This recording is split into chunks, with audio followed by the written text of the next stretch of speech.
Daniel Dalto, el tango y sus historias, las historias del tango, que es un clásico ya en AM 1520. Daniel, bienvenido. ¿Qué tal? ¿Cómo andás? ¿Qué decís? ¿Qué querés? ¿Qué buscas? ¿Qué tal? ¿Cómo les va? Muy buenos días para vos, Gustavo, para toda la audiencia de Radio Chascomús. Bueno, en este encuentro semanal en que le dedicamos un poco a ver qué anduvieron haciendo los historiadores con respecto a nuestras letras de la música popular, en este caso el tango. Y bueno, hoy he querido traer para compartir junto a todos ustedes un tango de autoría que justamente vamos a descubrir ahora, pero que tiene que ver además con una orquesta reconocida en el ámbito de sus grabaciones y sus actuaciones en radio, fundamentalmente, en distintos espacios, y en los bailes de carnaval tan habituales en la década del 40, ¿no es cierto? Sí. Que es la orquesta de el maestro Juan Sánchez Gorio, y en este caso con uno de sus cantores, con uno de las voces que fueron muy importantes para la orquesta de Sánchez Gorio, porque permaneció Luis Mendoza, el cantor uruguayo Luis Mendoza, que en realidad se llamaba Luis Alberto Elías Bottini, como suele suceder después en un momento cuando vino para la Argentina, a sugerencia de la cantante Amanda Ledesma. Sí. Bueno, pasó a llamarse Luis Mendoza. Estuvo casi 18 años con la orquesta de Sánchez Gorio. Y el tema que traigo a colación es Gitana Rusa, tema emblemático de Sánchez Gorio, de esta orquesta con Luis Mendoza, independientemente de las interpretaciones que hicieron oportunamente antes que Sánchez Gorio la orquesta de Osvaldo Fresedo y la de Ricardo Malerba, el esposo de Libertad Lamarque. Bueno, esta historia, Gustavo, Sí. nace en la ciudad ucraniana de Umanien, Umanie, a medio camino entre Kiev y Odessa. Y los textos estaban en ruso, y este poema tenía por nombre Tus ojos. Ajá. Y tenía una dedicatoria que estaba dirigida a Celia, a la querida Celia, a quien ya vamos a descubrir de quién se trata. Esta música pertenece a un tal Saverio Sadán. Tengamos presente este nombre en esta recorrida, ucraniano, violinista, y las últimas cuartillas del tango, o la última cuartilla de lo que después sería un tango, mejor dicho, está firmada por alguien de apellido Glimber, D.M. Glimber. Esas notas manuscritas, por un desconocido en realidad, no iban a terminar de resultar nada extrañas, porque cuando en 1942-43 alcanzan popularidad, uno empieza a descubrir un poco esta historia que estamos contando y desentramando juntos aquí en la mañana de Radio Chascomús. Sánchez Gorio era de origen español y había nacido en el año 1920 y llegó a muy temprana edad aquí a la Argentina, a los 2 años. Estuvo primero radicado en Entre Ríos y después viajó a la capital, estudió piano primero, después obviamente se volcó al bandoneón y estuvo activo hasta 1960, mediados de los 60, cuando en la televisión existía el programa Ronda de Haces, Sí, me acuerdo. que era conducido en ese momento por Héctor Larrea. ¿Y por qué digo hasta los 60, porque muere muy joven Sánchez Gorio, a los 58 años en la ciudad de Buenos Aires. Bueno, vuelvo a la historia entonces de este tango, y que esta partitura original, estas notas originales, este texto original, escrito por Saverio Sadán, va a ser recuperado mucho tiempo después, muchos años después, por el pianista uruguayo Juan Carlos Cáceres, que podemos conocer, podemos compartir o no su gusto interpretativo. Él cree en la teoría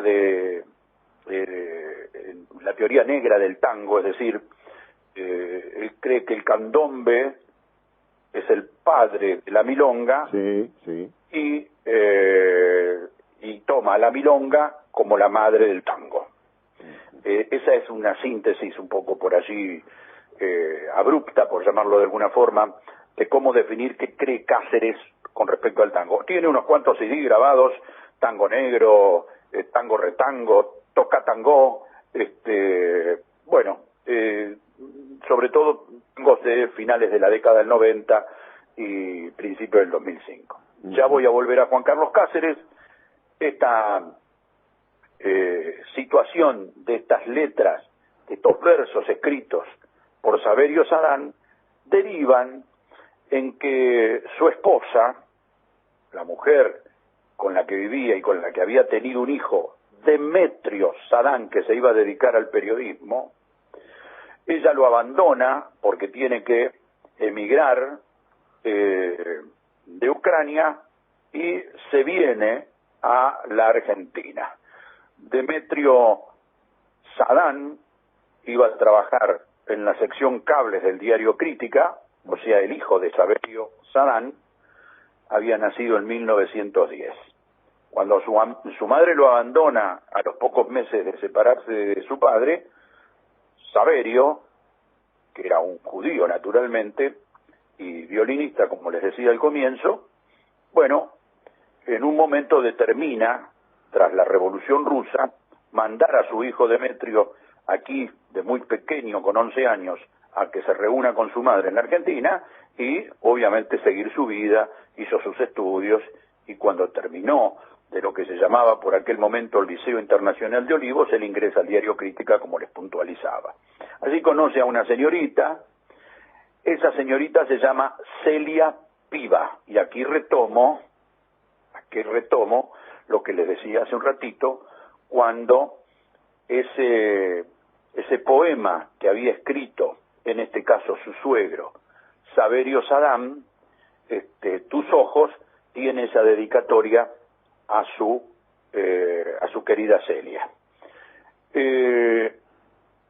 Cuando recibe desde Ucrania estos versos de Demetrio Sadán de parte de su papá, la verdad que él no sabe qué hacer con eso. Está en el diario y conoce por entonces a un amigo suyo que es Horacio Basterra.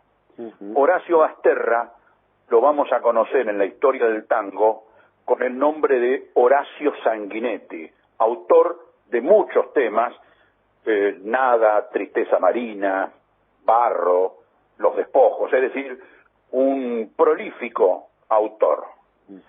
Y entonces Sanguinetti, cuando Demetrio Sadán le dice: estos son versos escritos por mi padre y dirigidos a mi esposa, a mi ex esposa, porque ya se había separado de Celia Piva,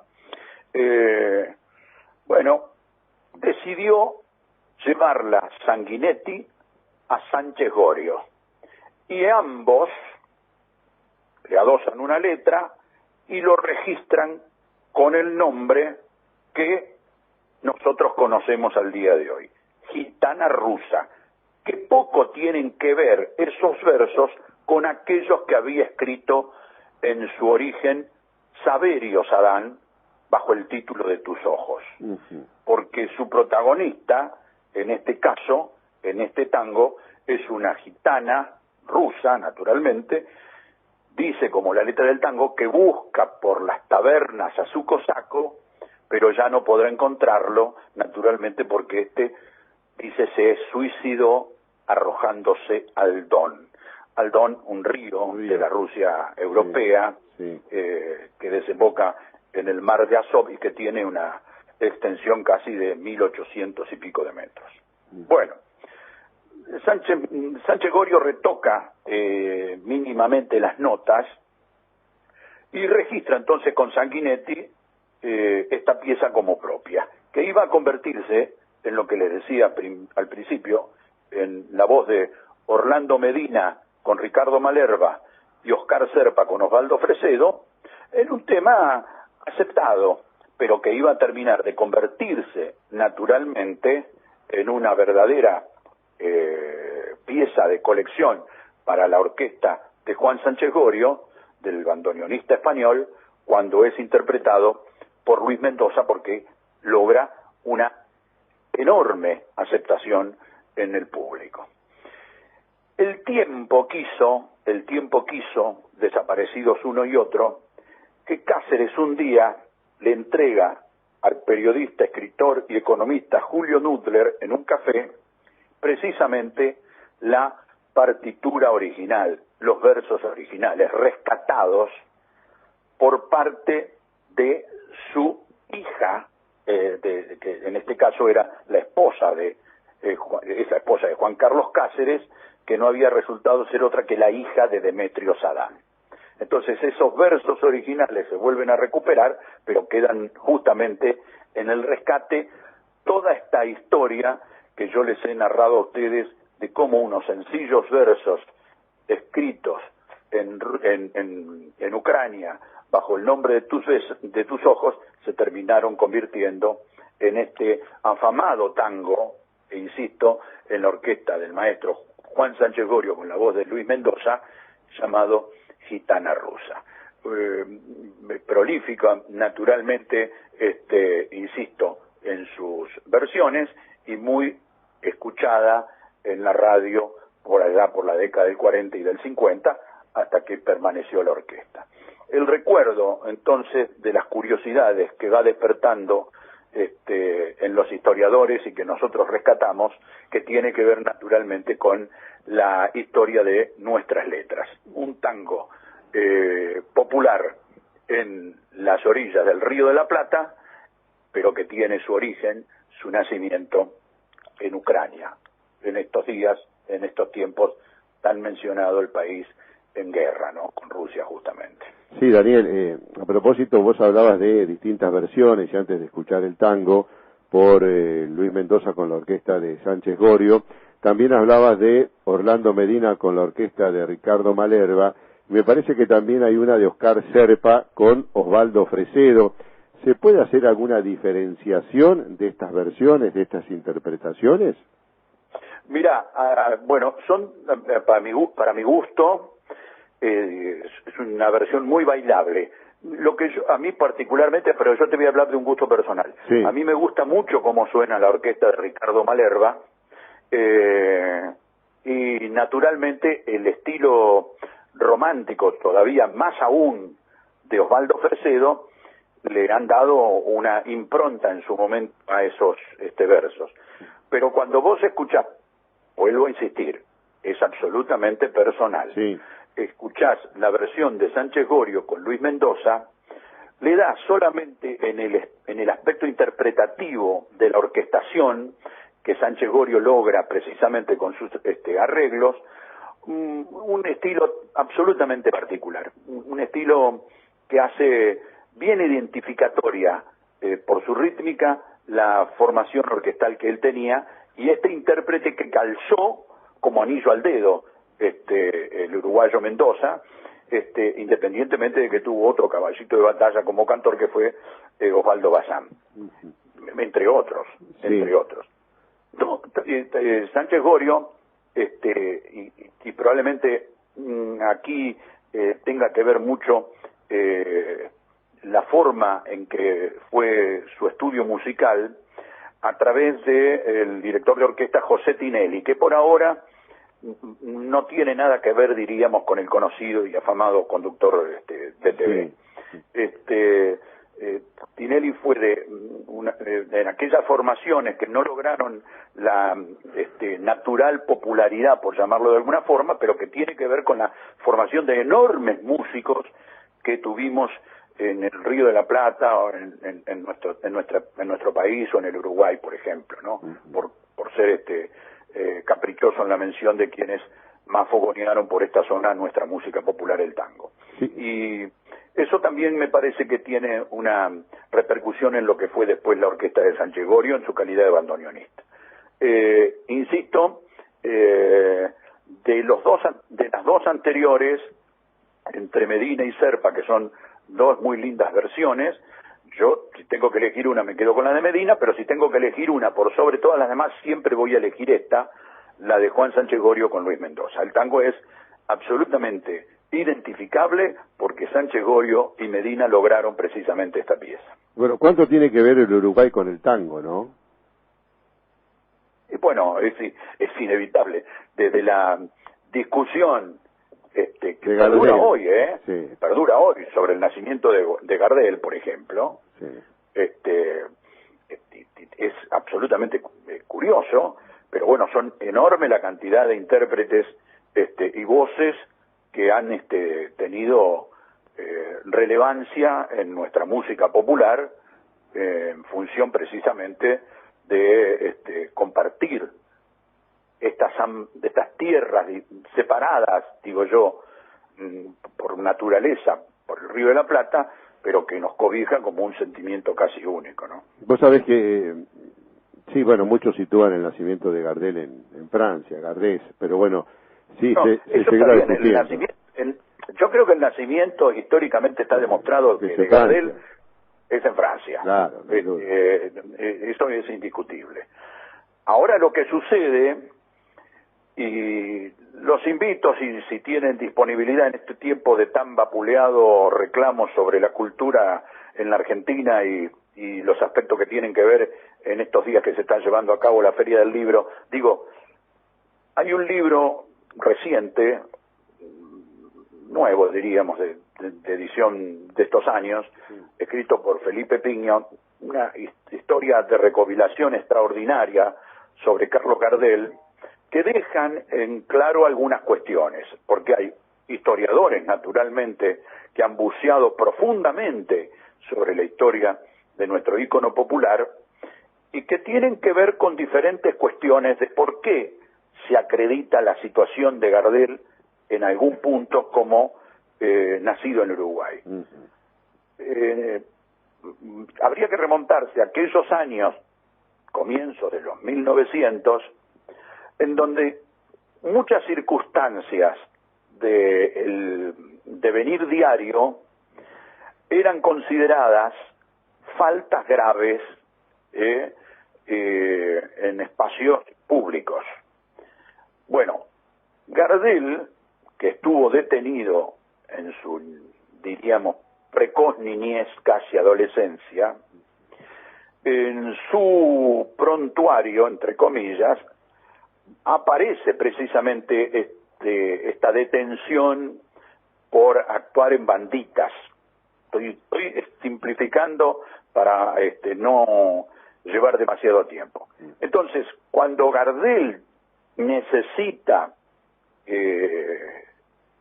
con ya más reconocido, emigrar, se extiende un pasaporte y en ese pasaporte se hace en Uruguay y se le pone que nació en Tacuarembó. Bueno, estoy sintetizando una serie de cuestiones que después abarcan un montón de detalles. Esto es elemento de discusión precisamente para quienes lo ven desde el lado de la óptica de que Gardel nació en el Uruguay. Sí, Daniel, vos sabés que a propósito de, Horacio Basterra, por eso te dije lo de Uruguay, cuánto tiene que ver, o Sanguinetti, no sé, nombre artístico, creo que tiene un tema que a mí me encanta, que es Moneda de Cobre, ¿no? Sí, sí. Es lindo tema. A mí esta interpretación de Moneda de Cobre también, voy a chocar con muchos, es una interpretación que me gusta en la voz de Alberto Castillo. ¿Sí? Pero bueno, hay otros intérpretes, porque esto también es cuestión de gusto, como generalmente suelo decir cada vez que... Sí, Daniel. Bueno, se interrumpió. Estábamos de aquellos que eran fanáticos de la orquesta o tal intérprete, sí. Y lo defendían hasta por peleas. Sí. Mirá vos. Sí, a mí Moneda de Cobre es un tema que me encanta. También creo que Nada, otro lindo tema, también pertenece a Basterra. Y como siempre digo, al tango lo tenés que escuchar. Hay distintas versiones en la música y en la interpretación, pero el tango lo tenés que escuchar y en algún momento te va a abrazar, en eso quédate tranquilo. Yo soy una de las personas, en este caso, insisto, de la forma de sentirlo, es de que la interpretación tenga lo más cerca posible de lo que el autor intentó de graficar en la letra y lo que el compositor escribió para la musicalización. Cuando hay una variación demasiado violenta, entre comillas, de lo que fue la música y la letra original en su interpretación, ya me cuesta un poco verle el lado positivo rápido. Entonces me lleva más tiempo, aunque parezca mentira, buscarle la aceptación o la forma en que se interpreta. Miren, voy a poner un ejemplo rápido y lo voy a llevar al folclore con un tema muy conocido que también en algún momento tal vez podamos hacer un recorrido de su historia, aunque ya hay bastante conocimiento sobre la propia. Merceditas. Sí. Es un tema que ha sido interpretado por infinidad de músicos. Y esa infinidad de músicos tiene, pues bien, distintas variables para el sonido y para la vocalización de este tema. Pero bueno, yo soy de los que se sigue quedando con los tradicionales. El estilo de Tarragorros, por ejemplo, sí. Padre, o los Chalchaleros. Los Chalchaleros, sí. O Ramona Galarza. Ramona Galarza. Para mí, la mejor intérprete del chamamé. Quienes tal vez hicieron un caballito de batalla, pero después Mercedita tiene interpretaciones al estilo cumbia, del cuarteto, por ejemplo, cordobés, del cuarteto Leo original, con Carlito Rolán en la voz, que termina siendo bailable de otra manera. No, seguro, pero... Entonces, todo es una cuestión, insisto, que tiene que ver sobre la importancia de esa letra y la música, cómo fue capitalizada por otros estilos y cómo la pudieron plasmar, ¿no? Sí, para no extendernos más, nombraste a dos, los Chalchaleros y Ramona Galarza, para mí, las mejores versiones de Mercedita, y creo que Ramona Galarza, en lo que tiene que ver con el litoral y con el chamamé, no hay ninguna igual ni lo habrá a Ramona Galarza, sí. Más allá de María Ofelia, de María Elena, de todas las que fueron apareciendo por ahí, para mí como Ramona Galarza no hay. La claridad que tenía, la frescura y la polenta de esa voz, después agregarle a Teresa Parodi con otro estilo del chamamé, ya más verseado a lo mejor, pero Mercedita por los Chalchaleros y por Ramona Galarza no tiene competencia. Es como decís vos, es una cuestión personal y es una cuestión con el gusto, ¿no? Pero bueno, nos fuimos por las ramas y también estaremos hablando del folclore, Daniel. Pero bueno, vamos a presentar, yo te despido, te agradezco y te dejo para que vos presentes el tema que vamos a compartir con el tango y su historia y la historia del tango. Bueno, en este caso entonces retomamos al origen con la curiosidad contada de el hoy llamado, no hoy, sino ya desde la década del 40, Gitana Rusa, en la voz del intérprete, el cantor Luis Mendoza, con la orquesta del maestro Juan Sánchez Gorio. Les dejo un abrazo, Gustavo, y el reencuentro para este tipo de repaso será el próximo jueves. Un abrazo, Daniel, gracias.